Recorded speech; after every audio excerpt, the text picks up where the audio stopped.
ठीक है। सबसे पहला क्या हम लोग का लिबरलाइजेशन। अब लिबरलाइजेशन का मतलब क्या होता है, लिबरल वर्ड का ही मतलब होता है क्या, किसी चीज को इजी करना। तो लिबरलाइजेशन का मतलब क्या होगा भाई, गवर्नमेंट जो इम्पोज दूसरे पर इंस्ट्रक्शन रखी थी वो हटा दिया गया। Removing the government impose instruction and the control, government दुनिया भर का इंस्ट्रक्शन रखी थी उसको हटा दिया गया। It provides greater freedom of decision making, और ज्यादा फ्रीडम दिया गया डिसीजन मेकिंग को, ठीक है, टू प्राइवेट एंटरप्राइज। ऐसा बोले प्राइवेट सेक्टर के लिए पूरा लोग लगाम कस दिया था। तो क्या क्या किया गया उसमें देखिए लिबरलाइजेशन में। एक, एंड ऑफ लाइसेंस राज। पहले क्या होता था, हर काम के लिए लाइसेंस लेना पड़ता था, तो ये वाला चीज हटा दिया गया। समझ में आ गया। कुछ खास इसको रिजर्व रखा गया, जैसे आपका डिफेंस को, आपका एटॉमिक एनर्जी, आपका रेलवे, इन सबको, बाकी सब पे लाइसेंस सिस्टम कम कर दिया गया। फ्रीडम ऑफ प्राइसिंग, अब बिजनेसमैन खुद से अपना प्राइस रख सकता था, बार बार गवर्नमेंट का यहाँ इंटरफेरेंस नहीं होता। दूसरा था ये। तीसरा, reduction in tariff and import budget. पहले बहुत ज्यादा इम्पोर्ट बजट था और बहुत ज्यादा लोग टैरिफ, टैरिफ मतलब समझ एक प्रकार से टैक्स, टैक्स लगा हुआ था। बहुत बहुत बड़ा टैरिफ होता है, monetary tariff, non monetary tariff, उसमें एक प्रकार का रुकावट था, ठीक है। और इम्पोर्ट बजट बोलने का मतलब है कि मान लीजिए ये इंडिया है, ठीक है, और ये आपका रेस्ट ऑफ द वर्ल्ड यानी कि फॉरेन कंट्री है, तो रेस्ट ऑफ द वर्ल्ड से इंडिया में इंपोर्ट करने में बहुत सारा बैरियर लगा हुआ था भाई, बाहर का सामान इंडिया में आके बिकी बहुत रेयर था, ठीक। तो इसको भी कम खत्म किया गया। Easy easier into the new form, new form के लिए बहुत इजी बनाया गया, जो पेपर का, चाहे पेपर का अप्रूवल हो, चाहे आपका कॉम्पिटिशन को इंकरेज करना हो, इस सब का बहुत ही ज्यादा बढ़ावा दिया गया कि भाई कॉम्पिटिशन को बढ़ावा दो और पेपर वर्क को कम करो। इनकरेज टू फॉरेन ट्रेड, विदेश मार्केट के मार्केट खोला गया। गवर्नमेंट को डर क्या होता है, मतलब आपको लग रहा होगा बार बार ऐसा दिमाग में, किस तरह क्या दिक्कत है, दूसरा देश का आके इंडिया में बिजनेस करने क्यों नहीं चाहते। इससे क्या होगा, अपना जो स्मॉल बिजनेस सब है ना, अपना कंट्री का जो स्मॉल स्मॉल बिजनेस है, वो फॉरेन का, उस फॉरेन का बिग प्लेयर के साथ वो कॉम्पिटिशन गेम नहीं खेल सकता। ये खा जाएगी, उसको तुरंत खा जाएगी पूरा। इसके पास अरबों का, करोड़ों अरबों का वो कंपनी है, यहाँ पर ये लाख और करोड़ों का कंपनी है, मुश्किल से लाख का कंपनी है, पूरा सीधा खरीद लेगी कंपनी है। तो ये सब दिक्कत हुआ करता था बच्चों, ठीक है। एग्जाम्पल देखिए, before 1991 opening new factory requires multiple government approvals, after liberalisation most industries become free form licensing. जैसे बताएं, लाइसेंस लेने के लिए पहले बहुत नोटिंग होता था, अब रिफॉर्म के बाद लाइसेंस वाला पार्ट खत्म हो गया। तो automobile sector grew rapidly after liberalisation with new companies like Hyundai, और आपका होंडा जब इंटर किया मार्केट में, तो दुनिया भर का बाइक मिला, कार मिला, ठीक है। इम्पैक्ट क्या क्या देखने को मिला है, ग्रेटर इम्पैक्ट ऑन कॉम्पिटिशन। और वैसे भाई देखिए, मार्केट खुला, जैसा वो बताएं, मार्केट खुला तो आपको हैवी कंपटीशन दिखना। कंपटीशन का फायदा किसको होता है, कंपटीशन का फायदा होता है मेनली कस्टमर को, आपका कंज्यूमर को मेनली फायदा होता है। दिक्कत किसको होता है, हम लोग का स्मॉल फार्मर लोग को, फार्मर नहीं स्मॉल बिजनेस लोग को, इन लोगों को ज्यादा दिक्कत होता है कि भाई कम्पीट तो करने से रहा, ये कहाँ करोड़ कंपनी का लाख का कंपनी टक्कर देने का, दूर दूर सपनों ना देखे, खा जाएगी सीधा सीधा ये कंपनी का इसको। फिर faster adoption of technology, obvious है भाई, बाहर से जब मार्केट खुला तो टेक्नोलॉजी भी आया। Increase in production efficiency, obvious भाई प्रोडक्शन और एफिशिएंसी में भी काफी इंक्रीज हुआ। However as a lead to job insecurity some sectors are greater dependence on global market, बहुत सारी चीज है जो ग्लोबल मार्केट पे डिपेंड करने लगा, ठीक है। प्राइवेटाइजेशन का सिंपल मतलब है कि सरकारी कंपनी को बेच करके गवर्नमेंट गवर्नमेंट संस्था को बेच करके क्या कर देना है, प्राइवेट को दे देना, नहीं प्राइवेट बना देना, सिंपल। प्राइवेटाइजेशन बोलने का सिंपल मतलब भाई कि सरकार का चीज में जो था कंट्रोल में, उसको बेच दिया गया और उसको प्राइवेट कंपनी के तौर पर चेंज कर दिया गया। सिंपल से क्या बोला गया, प्राइवेटाइजेशन। यहाँ पर देखिए कीवर्ड में लिखा हुआ है कि refers reducing the role of government in the business activity and transferring the ownership or management to of public sector enterprise to private sector। देखिए यहाँ पर जो पब्लिक सेक्टर का था उसको हम लोग बाद में गवर्नमेंट प्राइवेट सेक्टर को हैंड ओवर कर दी। तो मैं मतलब सीधा सीधा सरकारी कंपनी को बेच दी, किसको, प्राइवेट सेक्टर लोग को। जरूरी था क्योंकि सबका सब तो लॉस में ही था, ठीक है। The government does not mainly through the government does this through disinvestment selling it's shares in public companies. दो चीज की थी गवर्नमेंट, एक प्राइवेटाइजेशन की थी और एक डिसइन्वेस्टमेंट की थी। देखा जाए तो दोनों सिमिलर टाइप का लगता है बच्चों, पर दोनों में थोड़ा डिफरेंस होता है। डिफरेंस क्या देखिए, प्राइवेटाइजेशन में क्या था कि ओनरशिप भी गवर्नमेंट दे दी और आपका मैनेजमेंट भी हैंड ओवर कर दिया, मतलब पूरा बेच दी। जैसे समझ लीजिए शेयर है किसी कंपनी का 100% शेयर है, तो प्राइवेटाइजेशन में क्या 100% शेयर बेच दिया गया सीधा। डिसइन्वेस्टमेंट में वैसा नहीं है, डिसइन्वेस्टमेंट मान लीजिए आपके पास 100% शेयर है, गवर्नमेंट के पास 100% शेयर थी, तो इस 100% क्या की वो 10% प्राइवेट लोग को बेच दी, तो क्या बोलते हैं हम लोग, डिसइन्वेस्टमेंट, यानी कि पूरा नहीं बेची है, थोड़ा सा रखी है। तो यहाँ पर देखने को क्या मिला, ओनरशिप अभी भी गवर्नमेंट के हाथ में है यहाँ पर, तो 90% अभी उसके हाथ में था, क्या ओनरशिप गवर्नमेंट के हाथ में है, लेकिन कुछ हिस्सा तो वो बेचती। यहाँ पे लिखा हुआ usually majority of ownership more than 51% is transfer to private sector. जब बताएं यहाँ पर ओनरशिप और आपका मैनेजमेंट दोनों चला गया। इसमें क्या था डिसइन्वेस्टमेंट में, इसमें केवल कुछ पार्सल शेयर को बेचा गया, स्मॉल परसेंटेज। थोड़ा बताएं कि 100 में केवल 10% बेची, 90% ऐसा रखी अपने पास। जैसे अभी बेस्ट एग्जाम्पल से क्या है, LIC। अभी LIC गवर्नमेंट जस्ट कुछ साल पहले ऐसा की थी, 100% शेयर गवर्नमेंट के पास था, 10-12% बेच दिया LIC का। Aims to reduce government role, और यहाँ पे aims to raise funds and reduce fiscal burden of government. जो बहुत सारा लॉस में था उन सबको बेच दिया गया, ताकि जो भाई लॉस पे लॉस जो फिस्कल बर्डन है उसको कम किया जा सके। प्राइवेटाइजेशन का एग्जांपल क्या है, BSNL और टाटा, BSNL को बेच दिया गया टाटा ग्रुप के पास, ठीक है। यहाँ पर तो आपको बहुत सारा है जो कुछ शेयर बेचा गया, जैसे आपका LIC। अभी थोड़ा सा जस्ट उदाहरण आंख में कुछ चला गया आपकी जगह बच्चों, अचानक से आंख में कुछ चला गया था, ठीक है। तो ये था। अब देखिए की फीचर्स क्या है प्राइवेटाइजेशन और डिसइन्वेस्टमेंट में आपको देखने को क्या मिला। एक देखने को मिला disinvestment of PSU, public sector undertaking, ठीक है। PSU का फुल फॉर्म है पब्लिक सेक्टर अंडरटेकिंग। इसमें क्या था, sale of government shares in public enterprise to private sector. बताया डिसइन्वेस्टमेंट का सिंपल मतलब है कि भाई डिसइन्वेस्टमेंट एक्यूरेट मतलब क्या होता है, 100% शेयर से 10% रखे अपने, 10% पब्लिक को बेच दिए, 90% गवर्नमेंट अपने ओन करके रखी है। यहाँ पर ये जो दो टर्म बताएं इसी का उदाहरण था प्राइवेटाइजेशन और डिसइन्वेस्टमेंट का। आगे बढ़ते हैं। Greater private participation, greater private participation encouragement of private sector to enter industries previously reserve for government. ऐसा बहुत सारा चीज था जो गवर्नमेंट अपने रखी थी, बाद में प्राइवेट लोगों को बुलाया गया, भाई आप भी इसमें इंटर कीजिए। ये भी हुआ आपका पब्लिक प्राइवेट पार्टनरशिप भी हुआ, कोलैबोरेशन हुआ, ठीक है, गवर्नमेंट और प्राइवेट के बीच में। जैसे आपका रोड बनाने के लिए, आपका एयरपोर्ट बनाने के लिए गवर्नमेंट और प्राइवेट दोनों मिलकर के क्या किया है, यहाँ पर PPP बनाई, यानी कि पब्लिक प्राइवेट पार्टनरशिप। जनरली काम कैसे करता है ये, जनरली क्या होगा, गवर्नमेंट है, गवर्नमेंट गई किसके पास, प्राइवेट लोग के पास, प्राइवेट लोग के पास किस काम से भाई, गवर्नमेंट को बनाना था रोड, ठीक है।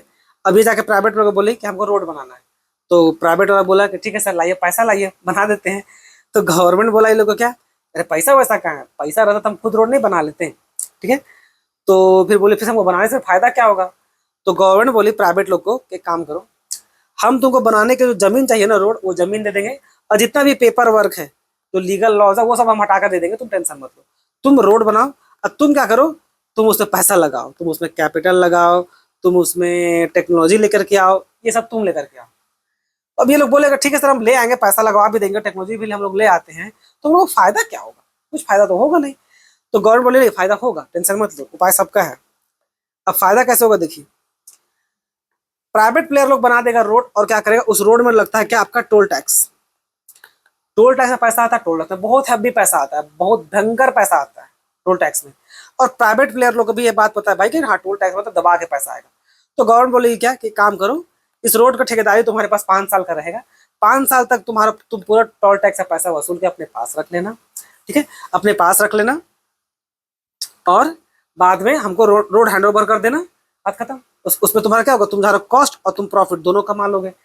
तो ये तरीका था क्या रोड बनने का, इसको क्या बोलते हैं मतलब पब्लिक प्राइवेट पार्टनरशिप।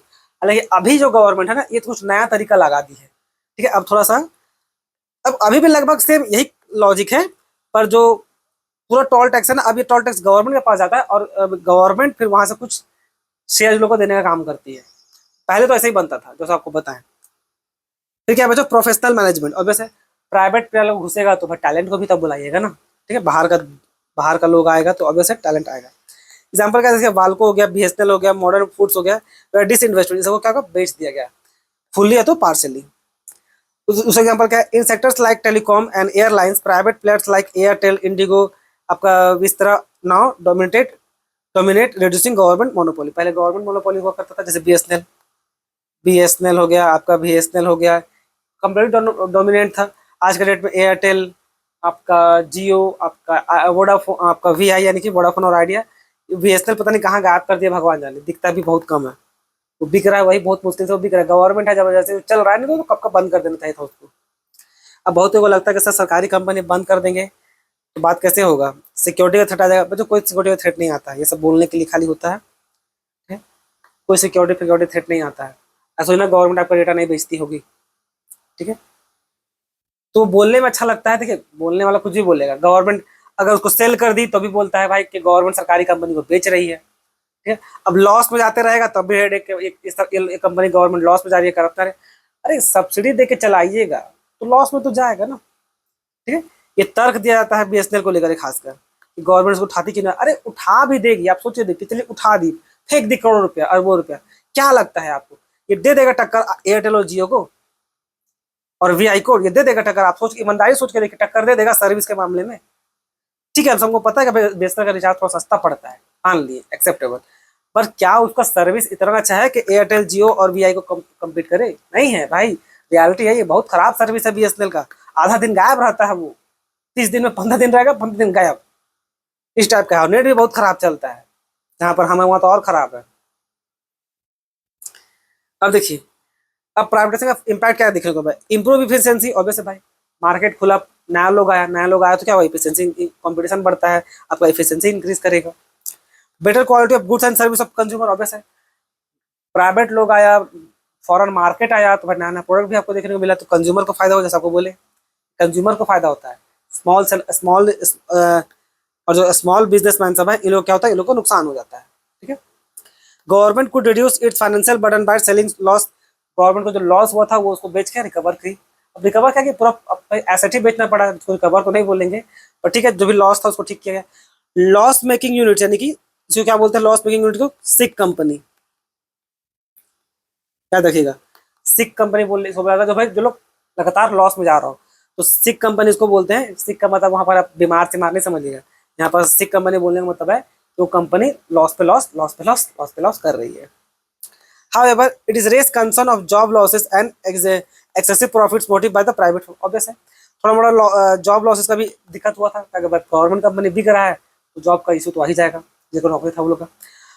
और साथ ही साथ ये बोला था भाई प्राइवेट कंपनी लोग का भी मेन मोटिव क्या है, तो प्रॉफिट मोटिव देखिए ना, वेलफेयर तो देखेगी नहीं। तो ये बोलने में ठीक लगता है, ठीक है, ये बोलने में ठीक लगता है, रियलिटी में आपको ही पता है बच्चों, अगर आप वो 3 इकोनॉमी का मॉडल पढ़े होंगे, 3 इकोनॉमी का मॉडल कौन कौन सा है? एक कैपिटलिस्ट, एक सोशलिस्ट और एक क्या है आपका मिक्स्ड। अब तर्क कुछ भी दीजिए कैपिटलिस्ट को लेके, भाई लोग खून पिएगा, खाए, मतलब वर्कर का जान मार देगा, और यहाँ पर करप्शन होता है, तो इसलिए क्या बेस्ट ये मिक्स्ड इकोनॉमी है, जहाँ पर थोड़ा कैपिटलिस्ट भी थोड़ा सोशलिस्ट नहीं। अगर अच्छा होता ना ये, अगर ये अच्छा होता तो इंडिया इस कैटेगरी में नहीं होता। जितना भी डेवलप कंट्री है आपका, यूएसए हो गया, जापान, फ्रांस, ये सब किस में आता है? कैपिटलिस्ट कंट्री में आता है, और यही सब डेवलप कंट्री है आज का डेट में। तो डेवलप कंट्री अगर कैपिटलिस्ट कैटेगरी में आता है तो भले ऑन पेपर पढ़ने में लगता है कि भाई कि मिक्स्ड इकोनॉमी अच्छा है, बट इन रियलिटी में जब बात आइएगा तो कैपिटलिस्ट अच्छा है, कंज्यूमर का पर्सपेक्टिव से बता रहे हैं। फिर आइएगा ग्लोबलाइजेशन। ग्लोबलाइजेशन बोलने का मतलब होता है क्या? Integrating the domestic economy with the world economy. सीधा सा मतलब क्या हुआ सर? बहुत फैंसी टाइप का लाइन लगता है, integrating the domestic economy with the world economy. मतलब है कि इंडिया अपना मार्केट हर देश के लिए खोल दिया, या ये पूरा रेस्ट ऑफ द वर्ल्ड है, मान लीजिए पूरा रेस्ट ऑफ द वर्ल्ड है, मतलब दूसरा पूरा फॉरेन कंट्री है, तो भाई इंडिया में बैठा हुआ कोई भी आदमी इसका किसी भी देश से, मान लीजिए अमेरिका का वाशिंगटन डीसी से, वो वहां से कुछ भी मंगा सकता है, पूरा मार्केट ओपन। मान लीजिए कोई बैठा है कहीं यहाँ पर जापान में, कोई बैठा है, उसको लगा यार हमको इंडिया का कुछ खाने का मन किया, खाने का नहीं मतलब कुछ चीज था परचेस करने का मन किया, वो चाहे तो इंडिया से मंगा सकता है। बोलने का मतलब क्या कि इंडिया अपना मार्केट सब तरफ के लिए खोल देती। तो ग्लोबलाइजेशन का मेन मीनिंग क्या होता है कि पूरा वर्ल्ड, पूरा जो वर्ल्ड है, पूरा वर्ल्ड आपस में जुड़ा हुआ है, यानी कि हर तो पूरा मार्केट को एक्सेस करने में वो लोग कैपेबल है। ये पूरा मार्केट ओपन है, जिसको जहां सेल करना है सेल करे, जिसको जहां से परचेस करना है परचेस करे। ये होता है बच्चों ग्लोबलाइजेशन बोलने का सही मतलब, ठीक है। ये जो टर्म है ना, integrating the domestic economy with the world economy, domestic economy मतलब अपना मार्केट खोलना और साथ ही साथ दूसरा का जो मार्केट है उसको एक्सेस करना, तो दोनों होता है, ठीक है। इंडिया वाला कुछ सामान बेचेगा तो रेस्ट ऑफ द वर्ल्ड भी कुछ सामान खरीदेगा या कुछ बेचेगा, दोनों चीज होता है। तो ये था ग्लोबलाइजेशन बोलने का मतलब बच्चों। देखिए, it allow us free flow of goods, service, capital, technology on people, जैसा वो बताएं, इजिली ये लोग आपस में एक्सचेंज कर सकता है, इसलिए मतलब कुछ भी एक्सेस कर सकता है। की फीचर देखिए, फ्री ट्रेड पॉलिसी। अब यहाँ पर क्या है भाई, टैरिफ नहीं लगेगा, मतलब टैक्स वैक्स नहीं लगेगा, बैरियर किसी प्रकार का नहीं लगेगा। ये मेनली फीचर किया गया था किसमें? आपका ग्लोबलाइजेशन में, to encourage import and export. Export import को बढ़ाने के बाद किसी प्रकार टैक्स वैक्स नहीं लगाया जाएगा। ग्लोबलाइजेशन एक और हेल्प किया था क्या आपका, फॉरेन डोमेस्टिक इन्वेस्टमेंट, और क्या आपका यहाँ पर देखिए फॉरेन इंस्टीट्यूशनल इन्वेस्टमेंट, जो बोलते हैं क्या, फॉरेन पोर्टफोलियो इन्वेस्टमेंट बोलते हैं, FPO, नहीं आई, foreign portfolio investment.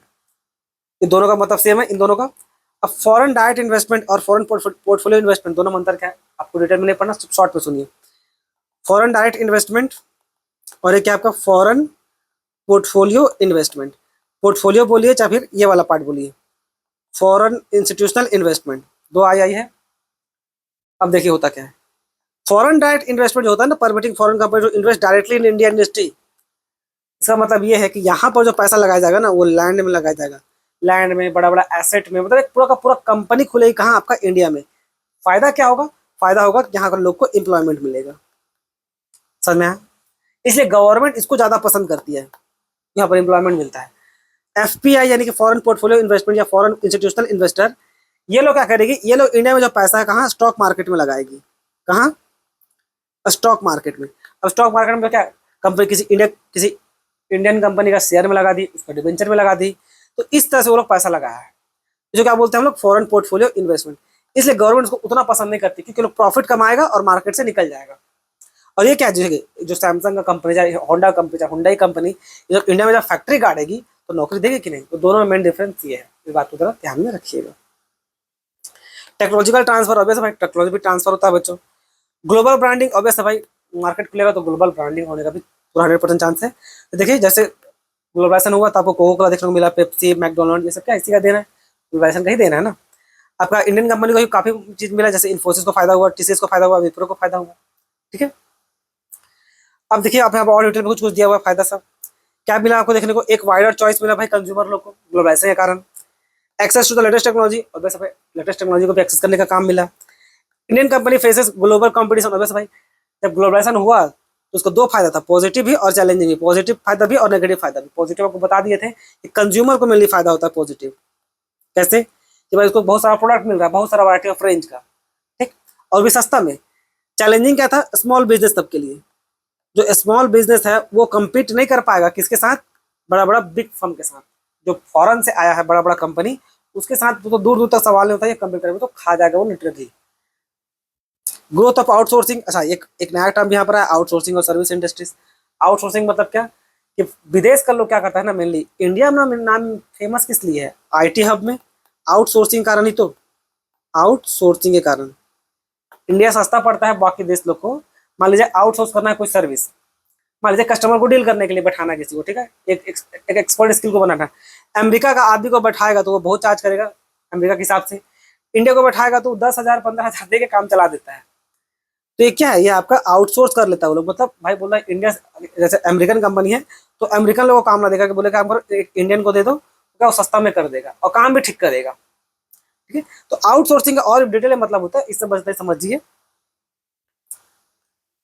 However, however, led to cultural influence the West, pressure on the small industries and economic dependence on global market trend। जैसा आपको पता है कि भाई स्मॉल बिजनेस इंडस्ट्री सबको बहुत दिक्कत होगा और ग्लोबल इंडस्ट्री का एक प्रकार का दबदबा बन जाएगा आपका मार्केट में, ठीक। तो ये था बच्चों क्या आपका LPG। अब आपको LPG